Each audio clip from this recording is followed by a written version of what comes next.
What's going on, everybody? I'm back with another video, and in today's video I will be grading each of the top 5 picks in the 2020 NBA draft from last week based on the team's selection. So for example, with the first pick was Anthony Edwards, taken by the Minnesota Timberwolves, and I am going to be basically giving a grade to the Timberwolves on how good of a selection this was, with a few factors based on were there better players available that I thought could have been a better pick for the team, based on the talent and how they could fit a position or role with their team, and how they can be fitting their team in the next couple years and even in the next decade or two as a franchise player.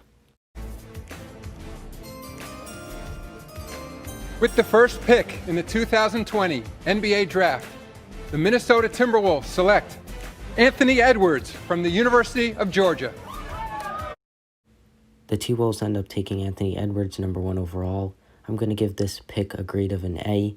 With a team that already has 2 all-star caliber players in Towns and Russell, I think this was the right pick. You don't have to really pick Wiseman when you already have a center.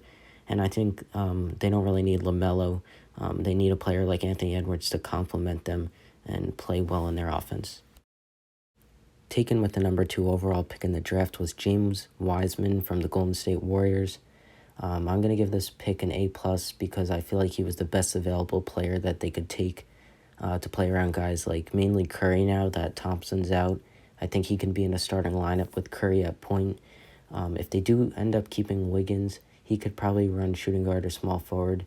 And Wiseman, if he does start, could play alongside a forward like Eric Pascal or even Draymond Green, depending on who ends up having a better season. Or to start off, Green didn't really play that great last year. I think that Pascal may have even outplayed him. Wiseman just seems like an overall great player that can fit very well into this offense. This year, it seems like it's only going to be Curry as one of the main stars he ends up playing with. So he's going to have to try and figure out to get some chemistry with him, if he can run pick and roll or whatever it ends up being with Curry to become a great piece in their offense. I think that it's also one of the pieces that they were missing in the past few years is a center that they can have consistently playing. They've had guys like Willie Cauley-Stein and some other not really notable guys, but I think Wiseman can be a great player to play at the center position in their future. And I think even when Klay Thompson comes back, if he does for the 2021-2022 season, even though that's a while away, I think that they would all play very well together if Wiseman can end up being a great player at his position and one of the best in the league and end up even being an all-star one day. Next up at number 3 overall, we have LaMelo Ball taken by the Charlotte Hornets. I'm going to give this grade an A- because I feel like he was one of the best or top available players. I do think LaMelo Ball is a bit overrated and is not very consistent for shooting when he's shooting. If you look at his numbers, they're not very high in his field goal range and his three-point range compared to a lot of other great players in the league. But yes, he is a young player and he has time to develop, but I feel like he just takes a lot of shots, and he can succeed with the Hornets because they don't have a ton of great players. They did sign Gordon Hayward to a big $120 million multi-year deal, but I don't think that he's going to end up being an all-star or even a huge player in the league. He can make differences with teams. He can average 15 points, but I don't think he'll be able to shoot efficient enough and consistent enough to be able to be a difference maker in the league. Next up, with the number 4 overall pick taken by the Chicago Bulls, is Patrick Williams. I'm going to give this pick about probably a B+, maybe even a B or around that, just because Patrick Williams did not play a ton of big minutes in college. He didn't even start that many games with Florida State. Although I think this is a decent pick. He's a young player. The Bulls think he has some good potential. Currently, they are very good at the point guard and shooting guard positions with Zach LaVine and Kobe White. They have Wendell Carter Jr. and Markkanen at the forward and center positions. So he kind of fits right in the middle to fit in with this team.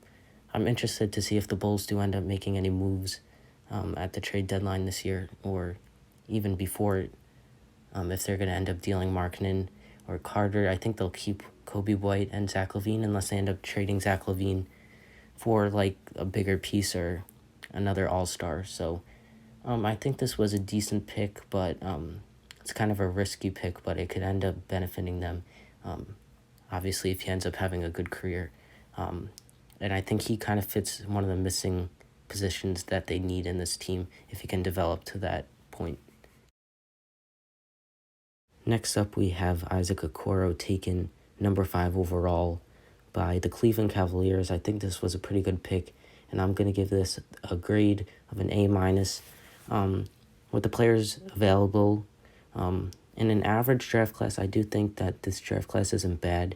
I think there's a ton of good players, but just not any like superstar caliber players. It could be 1 or 2 maybe, but I think it's the whole first round. A lot of the players outside of the lottery or even inside the lottery have a lot of the same talent, not in their game, but I feel like they can all make the same difference with their teams and be good. A lot of people are saying this draft class isn't that good, but I do think it is still a very good draft class with a lot of underrated players.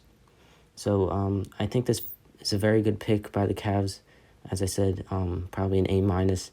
They've picked 2 guards in the last 2 drafts where they've had 2 lottery picks in Darius Garland in the 2019 draft and back in 2018 where they took Colin Sexton.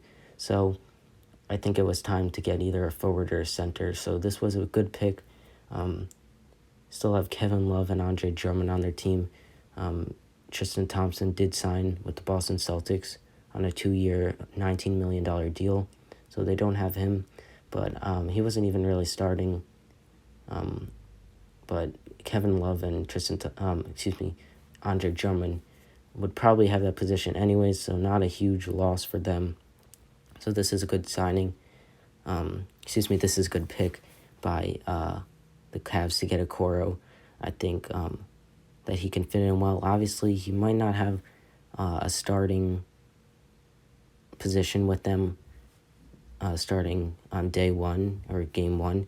I do think he will work his way into that, and it could be very quick at the beginning of the season, but I think Cavs were not one of the better teams in the NBA last year. That's why they had a top pick, projected to even get a top 2 pick, but fell down a bit in the lottery.